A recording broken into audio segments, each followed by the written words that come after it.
കിട്ടിയോ? ഏ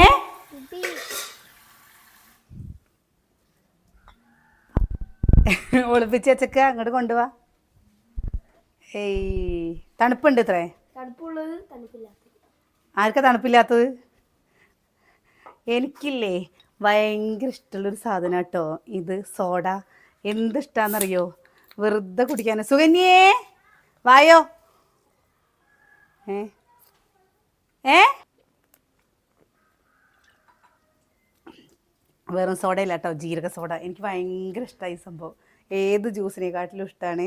എവിടെയെങ്കിലും പോയി കഴിഞ്ഞു വെച്ചാൽ ആദ്യമൊക്കെ ചെറിയ കുട്ടിയാവുന്ന സമയത്ത് പോകുമ്പല്ലേ അച്ഛൻ വാങ്ങിത്തരും ഇതായിരിക്കും, സോഡയും ജീരക സോഡയും. പിന്നെ ഒരു സോഡ അല്ലേ, ഉപ്പ് സോഡ, അതിൻ്റെ ഉള്ളിലൊരു ഗോട്ടി ഉണ്ടാവും, ഗോളി സോഡ. ആ അതിങ്ങനെ അമർത്തിയിട്ട് ഇങ്ങനെ തരില്ലേ. ഇപ്പം അത് സംഭവമൊക്കെ എടുത്തു പോയില്ലേ, അതൊന്നും കാണാനേ ഇല്ല. ഇഷ്ടമായോ? ഇത് ശീലാക്കരുന്ന കേട്ടോ. എനിക്കിത് ഇടയ്ക്കിടയ്ക്ക് കുടിക്കാൻ ഇഷ്ടമാണ്, അതും കൂടെ ഇടയ്ക്കിടയ്ക്ക് വാങ്ങും. നിങ്ങൾക്ക് ഇങ്ങനെ എന്തെങ്കിലും ശീലങ്ങളുണ്ടോ? ഉണ്ടെങ്കിൽ ഒന്ന് പറയൂ.